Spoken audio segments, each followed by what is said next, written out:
అసలు ఎన్టీఆర్ అభిమానుల్లో ప్రస్తుతం ఏం జరుగుతోంది? సోషల్ మీడియాలో ఎందుకు 2 రోజులుగా దీనిపై తీవ్రమైన చర్చ నడుస్తోంది? రా ఎన్టీఆర్ పేరుతో జరుగుతున్న కార్యక్రమాలపై ఎందుకు భిన్నాభిప్రాయాలు వ్యక్తం అవుతున్నాయి అన్నదే ఇప్పుడు ఆసక్తి రేపుతోంది. పరిస్థితి చూస్తూ ఉంటే ఎన్టీఆర్ అభిమానుల్లో 3 వర్గాలు స్పష్టంగా కనిపిస్తున్నాయనే చర్చ జోరుగా సాగుతోంది. మొదటి వర్గం ఎన్టీఆర్ని అభిమానించడంతో పాటు రా ఎన్టీఆర్ టీం చేస్తోన్న కార్యక్రమాలకు పూర్తి మద్దతు ఇస్తోంది. అభిమానులను ఒకే వేదికపైకి తీసుకురావడం, సేవా కార్యక్రమాలు నిర్వహించడం వంటి లక్ష్యాలతోటి ఈ టీం పనిచేస్తోందని వీరు చెప్తున్నారు. అందుకే సోషల్ మీడియాలో రా ఎన్టీఆర్కు బహిరంగ మద్దతు ప్రకటిస్తున్నారు. రెండో వర్గం ఇది పూర్తిగా తటస్థంగా వ్యవహరిస్తోంది. మేము ఎన్టీఆర్ అభిమానులమే కానీ ఏ గ్రూపు రాజకీయాలతోనూ మాకు సంబంధం లేదు అని ఈ వర్గం స్పష్టం చేస్తోంది. హీరోపై అభిమానమే తమకు ముఖ్యమని, వివాదాలకు దూరంగా ఉండాలని కోరుకుంటోంది. ఇక మూడో వర్గం ఎన్టీఆర్ అభిమానులే అయినప్పటికీ రా ఎన్టీఆర్ కార్యక్రమాలపై విమర్శలు చేస్తోంది. అభిమాన సంఘాల కార్యకలాపాలు రాజకీయ కోణంలోకి వెళ్ళకూడదని, అలాంటి ప్రయత్నాలు అపార్థాలకు దారితీసే అవకాశం ఉందని ఈ వర్గం అభిప్రాయపడుతోంది. దీంతో సోషల్ మీడియాలో మద్దతు, వ్యతిరేక పోస్టులు, కౌంటర్లు, హ్యాష్ట్యాగ్ బార్ కొనసాగుతోంది. ఒకే హీరో అభిమానుల్లోనే భిన్నాభిప్రాయాలు బయటపడడం ప్రస్తుతం చర్చనీయాంశంగా మారింది. అయితే ఒక విషయం మాత్రం 3 వర్గాల్లోనూ కామన్గా కనిపిస్తోంది. ఎన్టీఆర్పై తమ అభిమానంలో మార్పు లేదని, ఆయన పేరు ప్రతిష్టకు ఎలాంటి ఇబ్బంది కలగకూడదని అన్ని వర్గాల అభిమానులు చెప్తున్నారు. ఇప్పుడు ఈ చర్చ ఎటు దారి తీస్తుంది? అభిమానుల మధ్య సమన్వయం ఏర్పడుతుందా, లేక సోషల్ మీడియాలో ఈ విభేదాలు మరింత పెరుగుతాయా అనే అంశాలపై అందరి దృష్టి నెలకొంది.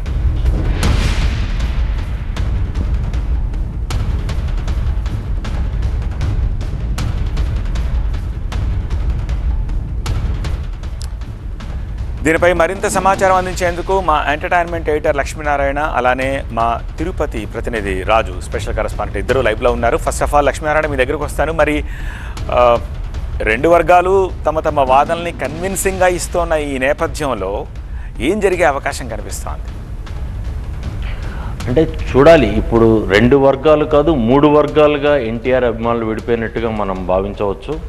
ఒకటి రా ఎన్టీఆర్కి సపోర్ట్ చేస్తున్న అభిమానులు ఒక వర్గం అయితే, వాళ్ళు చేస్తున్న కార్యక్రమాలని ఇందులో ఒక రాజకీయ కోణం ఉంది, ఇందులో ఒక కుట్ర కోణం ఉంది, హీరోని అప్రతిష్ట పాలు చేయడానికి చేస్తున్నది ఈ రా ఎన్టీఆర్ అనేది అంటూ భావిస్తున్న వర్గం మరొకటి.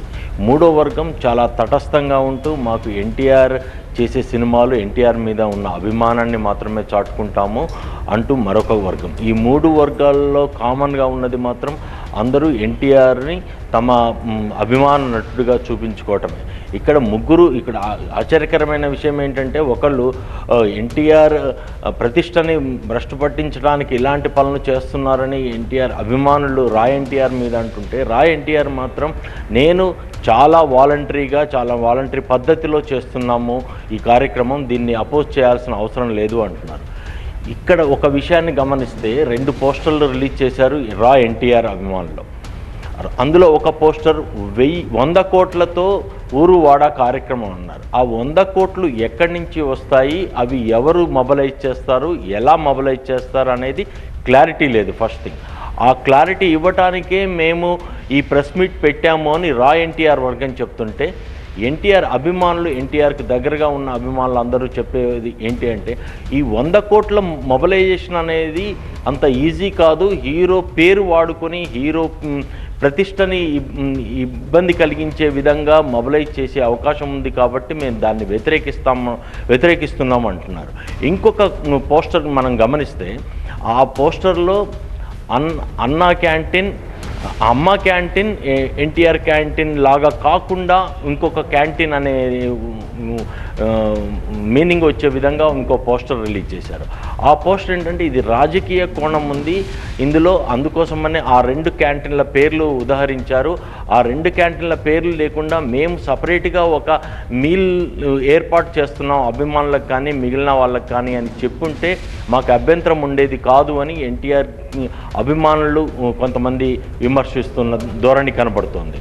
అంటే ఈ ధోరణి అంతా ఎన్టీఆర్ని అభిమానించే వాళ్ళు అందరూ ఎన్టీఆర్ని అభిమానిస్తున్నా ఒకళ్ళు ఎక్కువ చేస్తున్నారు, అది తప్పు చేస్తున్నారు అంటూ ఒక వర్గం, మేము కరెక్ట్ చేస్తున్నాం మాదే కరెక్ట్ అనేది ఒక వర్గం.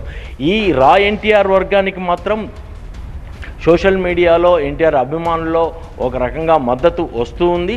అంటే ఈ రేపు జరగబోయే కార్యక్రమం ద్వారా అసలు ఏం చెప్పబోతున్నాడు, ఎలా ఈ ఫండ్ మొబలైజ్ చేస్తాడు, ఎలా సోషల్ సర్వీస్ చేస్తాడు అనే విషయంపై అభిమానులు అయితే ఒక ఉత్కంఠ అయితే నెలకొని ఉన్నది. ఈ సంఘటన రేపు 18వ తారీఖు తిరుపతిలో జరగబోతుంది. ఆ ప్రెస్ మీట్లో మొత్తం విషయాలు చాలా క్లియర్గా చెప్తానని చెప్తున్నారు సాయి రూప్. అంటే ఈ డబ్బులు ఎలా మొబిలైజ్ చేస్తాడు, ఈ డబ్బుల్ని ఎలా వినియోగిస్తారు, ఈ డబ్బుల వల్ల సమాజానికి ఎలాంటి మేలుకు జరుగుతుంది, దీనివల్ల ఎన్టీఆర్కి వచ్చే లాభం ఏంటి, అంటే ఎన్టీఆర్కి వచ్చే లాభం అంటే ఎన్టీఆర్ ప్రతిష్టని ఎలా ఇనుమడింపజేసే కార్యక్రమాలు చేపడతారు అనేది సర్వత్రా నెలకొన్న ఒక అంశం. ఇవి మొత్తం పూర్తిగా కమర్షియల్ ధోరణిలో ఉన్నది కాబట్టి మేము ఈ కార్యక్రమాన్ని పూర్తిగా బహిష్కరిస్తామంటున్నది ఎన్టీఆర్ మరో అభిమాన వర్గం. చూడాలి ఈ మూడు అభిమాన వర్గాల్లో ఎవరు కరెక్ట్, ఎవరు పైచేయి సాధిస్తారు, ఎవరు అభిమానాన్ని ఎక్కువగా చూరగొంటారనేది మనం చాలా ఆసక్తికరమైన అంశము. దీన్ని మనము రేపు ఈ రా ఎన్టీఆర్ అభిమానులు చేసే ప్రెస్ మీట్ తర్వాత మాత్రమే కొద్దిగా విశ్లేషించడానికి అవకాశం ఉంటుంది. లక్ష్మీనారాయణ.